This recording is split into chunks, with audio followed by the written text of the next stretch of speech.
Well, good morning. It's 6:15 in the morning. It's been yet another night of doing things quite interesting. Here we are. We have this is Fairlight Series 3 CMI number 069, and underneath is Fairlight Series 3 serial number 200.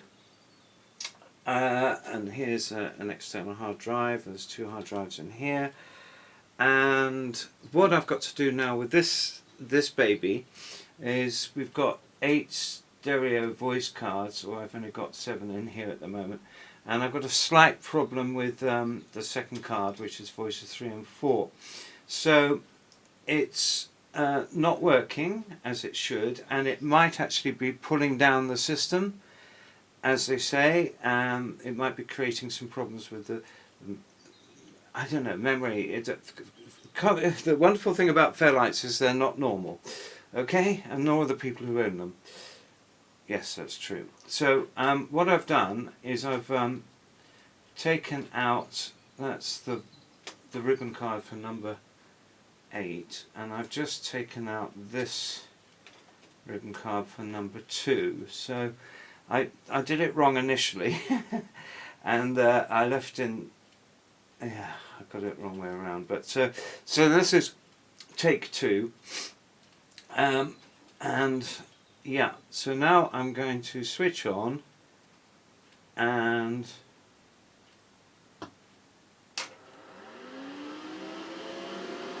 there we go. Hopefully it's going to boot up. So let's just shimmy on down here past the grand piano, an 808. Various microphones, and here we go, we're booting up. Great. So all I'm going to do, I've just got to flick the analog, mix it up, and I've got Cubase. Okay, so hit spacebar to continue. Yes, I can do that. Let me just get, there we are, that's good. We hear a little click. That's encouraging. So we're just going to load up.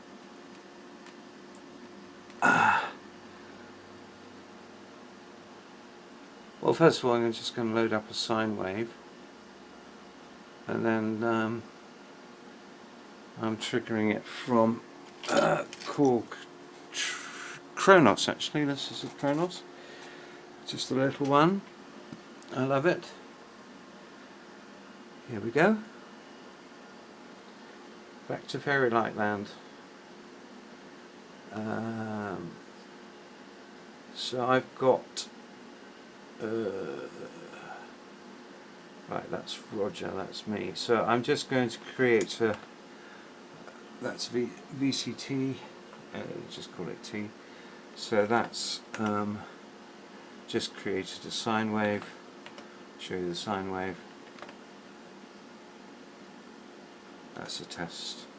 So back to the system configuration. I'm running the MIDI port is on input A from the Trinity, not Trinity, from lovely. Well, we can hear that that's not very well. You can hear that's not very well. Let me just, I'll increase the polyphony to 4, that's NP4. Oh, yeah. And that's voice 2, voice 1 and 2, but not 3 and 4. Okay, let's just increase the polyphony to 8. There we go. So this should give us, I think, 6 sound waves. 7, 8, 9.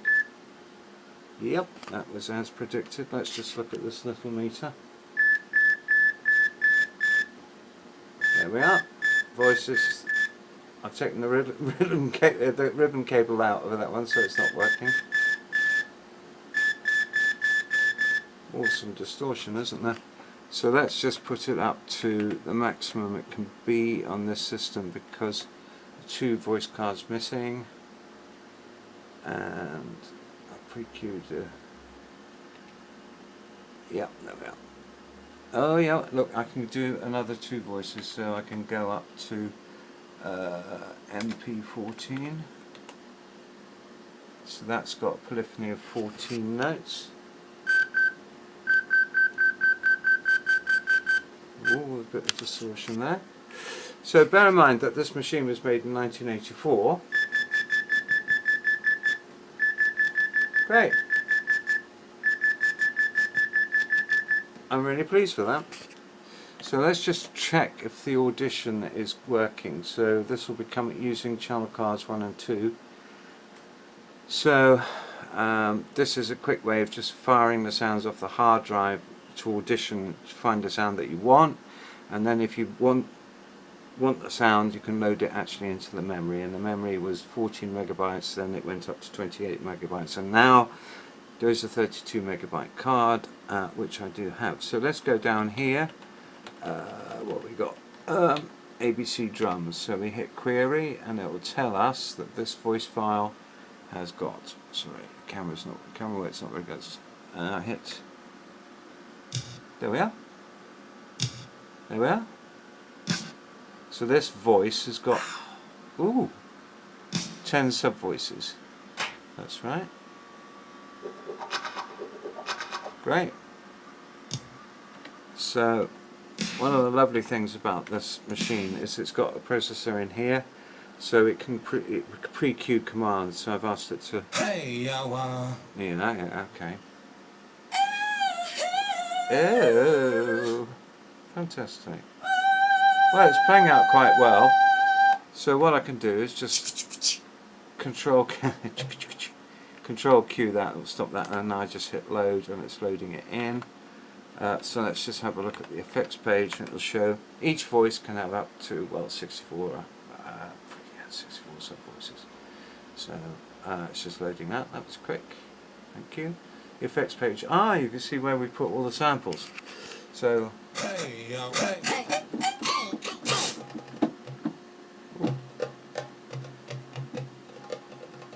That's me playing the Darabuka.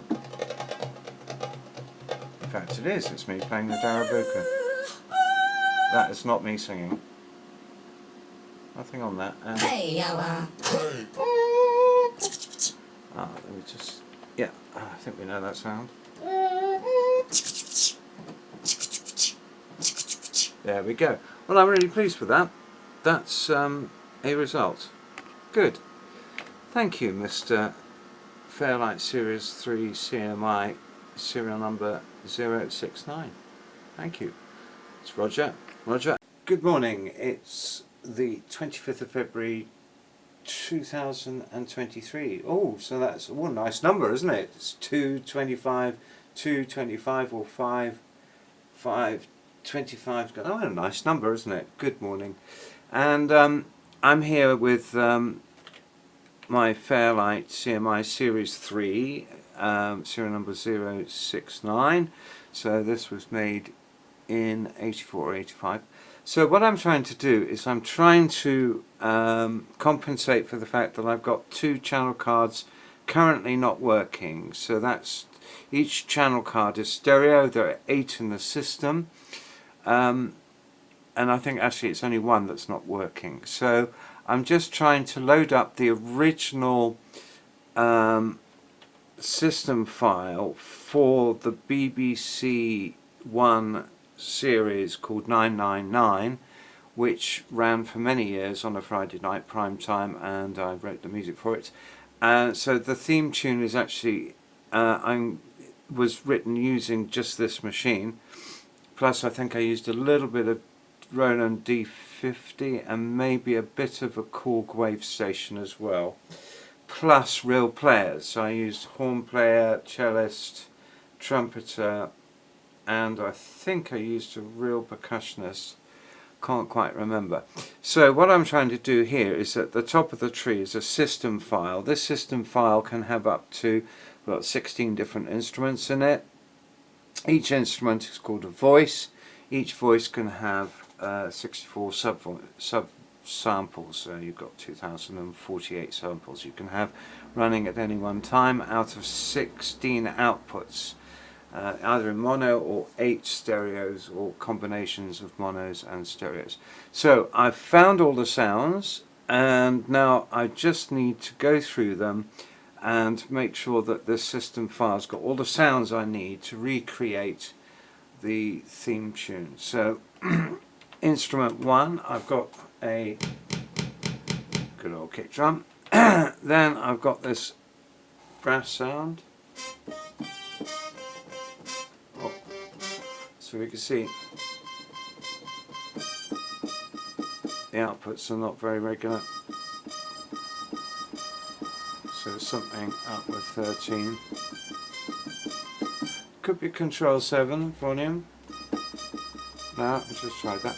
So this was a well-known drum kit sound that.